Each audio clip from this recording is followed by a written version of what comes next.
Pendekatan sosiologi adalah disiplin ilmu yang mempelajari kehidupan sosial manusia, termasuk di dalamnya mengenai struktur sosial dan proses-proses sosial yang berusaha mencari tahu tentang hakikat dan sebab dari pola-pola pikiran dan tindakan sosial manusia yang teratur dan dapat berulang. Pendekatan sosial ini mengenai hubungan antar sosial. Ilmu sosiologi penting dipahami dari perspektif studi Islam, karena agama diturunkan untuk kepentingan sosial. Dari sisi sosiologi sendiri, ilmu ini memahami perubahan sosial kemasyarakatan. Jadi ilmu sosiologi ini sangat penting. Ulama mengatakan, mana mungkin kita bisa paham tentang kemaslahatan masyarakat apabila kita tidak belajar ilmu sosiologi. Ulama itu merupakan orang-orang yang memandang umatnya dengan kemaslahatan dan bentuk kasih sayang. Para ulama juga mengatakan, ketika wawasan seseorang luas, maka dia sulit sekali menyalahkan orang lain. Tapi ketika wawasan kita sempit dan ilmu kita dangkal, kita mudah menyalahkan orang lain, mudah mengkafirkan orang lain. Kita tahu bahwa agama itu diturunkan untuk kepentingan sosial. Terbukti ibadah yang berdampak sosial itu jauh lebih baik dibanding ibadah yang hanya berdampak pada individu saja. Contohnya, Ridwan mendirikan universitas itu lebih baik daripada sholat sunnah. Kemudian Anies mendirikan laboratorium membuat aplikasi yang berbasis digital untuk kepentingan masyarakat yang lebih luas, itu jauh lebih baik daripada sholat duha. Meskipun sholat duha penting, tetapi kalau kita semua memiliki kontribusi yang bermanfaat bagi manusia secara luas, itu lebih baik daripada ibadah yang berdampak individu. Jadi ilmu sosiologi itu untuk memahami perubahan manusia dan struktur yang ada di sosial. Ilmu sosiologi yaitu ilmu yang memahami terkait kehidupan manusia, sifatnya, perilakunya, dan tumbuh kembangnya. Ada yang mengatakan penemu ilmu sosiologi itu Auguste Comte, tapi ada juga yang mengatakan jika penemunya adalah seorang ulama. Beliau bernama Ibnu Khaldun sebagai penemu ilmu sosiologi. Macam-macam ilmu sosiologi. Ada 3 pendekatan utama sosiologi, yaitu yang pertama, pendekatan struktural fungsional. Dalam pendekatan struktural fungsional, kita bisa melihat bagaimana struktur manusia dan fungsi manusia dalam kehidupan sosial seperti apa dan bagaimana. Yang kedua, pendekatan konflik atau emosional. Di sini bisa dilihat dari konflik-konflik yang terjadi dalam hubungan antar manusia. Yang ketiga, pendekatan interaksionisme simbolis, yaitu bagaimana interaksi manusia sehingga memunculkan simbol-simbol. Misalnya, dia rukun ketika berada di dalam komunitas yang baik. Jadi, dari interaksi di dalam komunitas yang baik itu akan memunculkan simbol-simbol. Pendekatan sosiologis dalam studi Islam dapat dipahami dengan banyaknya ajaran agama yang berkaitan dengan masalah sosial. Dalam Al-Quran terdapat ayat muamalah yang menjelaskan tentang hubungan sesama manusia, misalnya jual beli, kehidupan rumah tangga, kehidupan bermasyarakat dan politik, kemudian tentang pendidikan dan lain-lain. Besarnya perhatian agama terhadap masalah sosial ini selanjutnya mendorong agamawan memahami ilmu-ilmu sosial sebagai alat memahami agama. Jadi apabila terdapat masalah-masalah sosial dapat diselesaikan dengan pemahaman ayat-ayat Al-Quran atau hadis.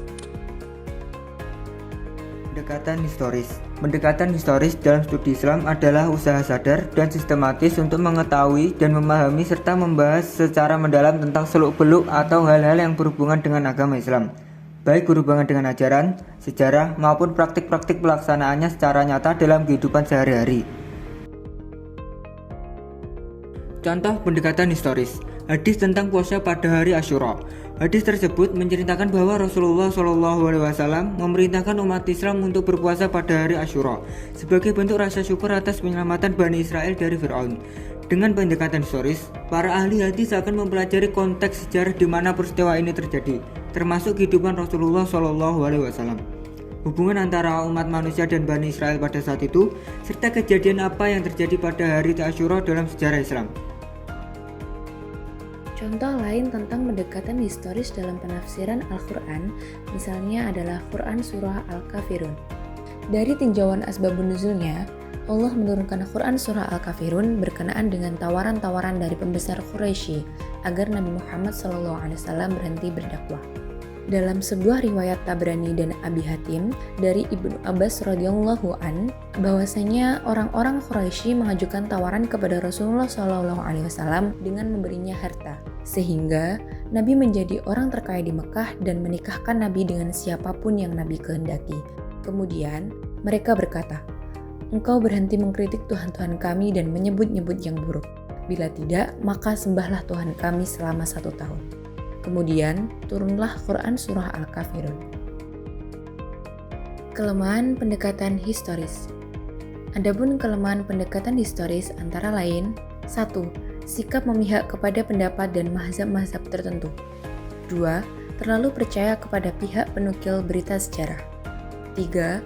Gagal menangkap maksud-maksud apa yang dilihat atau didengar serta menurunkan laporan atas dasar persangkaan dan perkiraan. 3. Gagal menangkap maksud-maksud apa yang dilihat atau didengar serta menurunkan laporan atas dasar persangkaan dan perkiraan. 4. Persangkaan benar yang tidak berdasarkan terhadap sumber berita. 5. Kebodohan dalam mencocokkan keadaan dengan kejadian yang sebenarnya. 6. Kesukaan kebanyakan manusia untuk mendekatkan diri kepada para pembesar dan orang-orang yang berpengaruh. 7. Ketidaktahuan tentang mode-mode kebudayaan. Sedangkan kekuatan pendekatan historis antara lain: 1. Melalui pendekatan sejarah, seorang diajak menukik dari alam idealis ke alam yang bersifat empiris dan mendunia. Dari keadaan ini, seseorang akan melihat adanya kesenjangan atau keselarasan antara yang terdapat dalam alam idealis dengan yang ada dalam alam empiris dan historis. 2. Pendekatan kesejarahan ini amat dibutuhkan dalam memahami agama, karena agama itu sendiri turun dalam situasi yang konkret, bahkan berkaitan dengan kondisi sosial kemasyarakatan. Dalam hubungan ini, Kunto Wijaya telah melakukan studi yang mendalam terhadap agama yang dalam hal ini, Islam, menurut pendekatan sejarah. Ketika ia mempelajari Al-Quran, ia sampai pada suatu kesimpulan bahwa pada dasarnya kandungan Al-Quran itu terbagi menjadi 2 bagian. Bagian pertama berisi konsep-konsep dan bagian kedua berisi kisah-kisah sejarah dan perumpamaan. 3. Melalui pendekatan sejarah ini, seseorang diajak untuk memasuki keadaan yang sebenarnya berkenaan dengan penerapan suatu peristiwa. Dari sini, maka seseorang tidak akan memahami agama keluar dari konteks historisnya, karena pemahaman demikian itu akan menyesatkan orang yang memahaminya.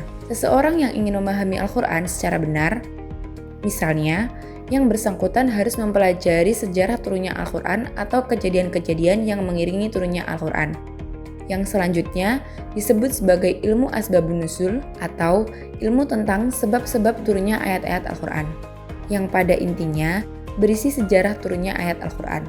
Dengan ilmu asbabun nuzul ini, seseorang akan dapat mengetahui hikmah yang terkandung dalam suatu ayat yang berkenaan dengan hukum tertentu, dan ditujukan untuk memelihara syariat dari kekeliruan memahaminya.